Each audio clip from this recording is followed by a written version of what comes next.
I'm going to check my rear mud guard or mud flap, that it is present, secure, and functioning. I'm going to check my tire. The rear tire has dual tires. I would be checking both of those, the inflation with the tire gauge. I would also be checking that the valve stem was present, secure, and functioning. The condition, no cuts, bulges, or tears that would make the tire defective, that's present, secure, and functioning, and should have a minimum of 30 seconds of tread depth.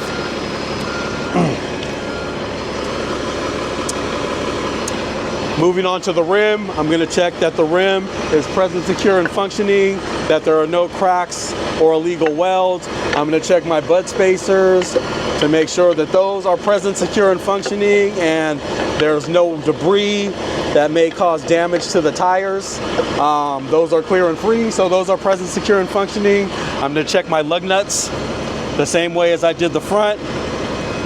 They are present, secure, and functioning. Once again, no rust trails that would indicate a loose lug nut. And then I'm going to check my rear axle seal to make sure that it's present, secure, and functioning and not leaking. Moving on to the suspension, I'm going to check my airbags, make sure they're properly mounted, that they're present, secure, and functioning. I'm going to check my shocks to make sure those are properly mounted and that they are present, secure, and functioning. I would be checking my U-bolts, making sure that those are present, secure, and functioning, and I would be checking my air mounts to check that those are present, secure, and functioning. There is also a torque arm as part of the rear suspension that I would be checking to see if it was present, secure, and functioning. Moving to the rear brakes, I would be checking the brake chamber to see that it's present, secure, and functioning. Also the C-clamp that holds the brake chamber, I would be checking to see if that's present, secure, and functioning. I'd be checking my brake lines and hoses to see that those were present, secure, and functioning, if there were no leaks.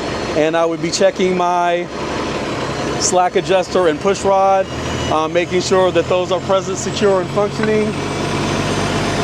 And if manually operated, the slack adjuster should have, or the push rod should not travel more than 1 inch. And I would be checking my brake drums, making sure that those are present, secure, and functioning, free of contaminants. I would also be checking my brake linings. I would be checking the wear and making sure that they are present, secure, and functioning, also free of contaminants.